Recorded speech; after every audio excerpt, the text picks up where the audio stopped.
umwana waza gusanga yambaye ikabutura ihuzu yacitse. None naratangaye kugazana n'uyu munsi n'umuntu wakuze uza kubona umuntu w'umuhungu ukabona yambaye ipantaro yarayiciye ngo ni deshire, amatako ye kera akaja hanze, undi ukaza kubona yateye pocket umwenda w'imbere wagaragaye. None nje nkibaza, none iyi nyuma bayambariye iki ko n'ubundi abadahisha umwenda w'imbere? Ukaza usanga umuntu w'umusore yashize amaherena ku matwi, none uhaye utandukaniye hehe n'umugore wawe? Iriya ni imirimbo yagenewe abagore, ariko hari n'abagabo bamaze kuba abagore. Ukaza usanga umuntu w'umugabo muzima yashize iherena ku zuru, amaraso arishira ku gutwi. Reka mvugane nawe wowe untegereye gatoya, unege ku matwi. Naratangaye nareze video ya Dr. Apostle Gitwaza arimo avuga ku bijanye no kuja mu ikanisa. Mbona abantu babiteye commentaire nyinshi, bamwe baza batangira kuvuga ngo babatutse, abandi baza batangira kuvuga ngo baharabitswe. Ariko by the way ndagira ngo munyumve icyo nshaka kuvuga kuri ari amagambo ya Apostle, ari amagambo yavuze. Naratangaye hari amahuzu tujya twambara hanze, ariko ukaza usanga dukeneye no kuza tuyajana mu rusengero. Ugasanga umuntu agiye mu kabari yambaye ihuzu yo kuresha abagabo kubera ko agiye mu kabari, and then yanava mu kabari yaje no mu ikanisa akaguma muri ya huzu.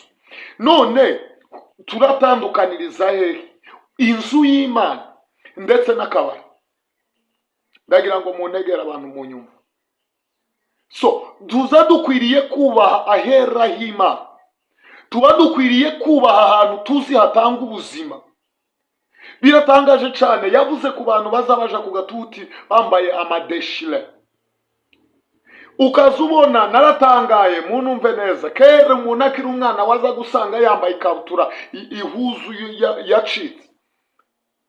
None naratangaye kugazana n'uyu munsi n'umuntu wakuze uza kubona umuntu w'umuhungu ukabona yambaye ipantaro yarayiciye ngo ni deshire, amatako ye kera akaja hanze, undi ukaza kubona yateye pocket umwenda w'imbere wagaragaye.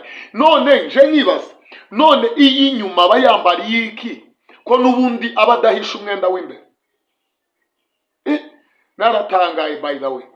Twubahe ahera h'Imana, twubahe ahera y'Imana. Nanje no bisubira, nta muntu w'umusore uzukwiriye kuja kurata yambaye deshire, yambaye igipantaro cacitse.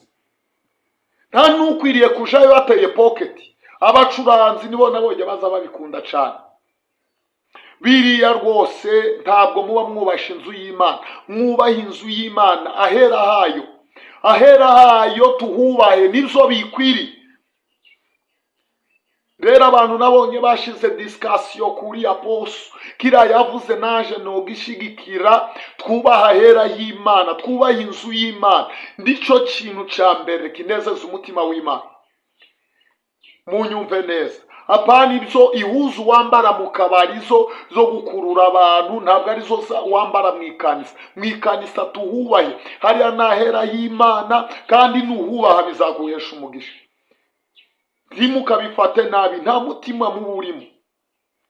Ukaza usanga umuntu w'umusore yashize amaherena ku matwi, none uhaye utandukaniye hehe n'umugore wawe? Iriya ni imirimbo yagenewe abagore, ariko hari n'abagabo bamaze kuba abagore. Ukaza usanga umuntu w'umugabo muzima yashize iherena ku zuru, amaraso arishira ku gutwi. Oya. None turagutaniriza hehe n'umugore? Iriya ni imirimbo yagenewe abagore, ntabwo rero uri umugore. Kandi niba waranabaye umugore uzobitubwire tuje tugwamagara ku mugore.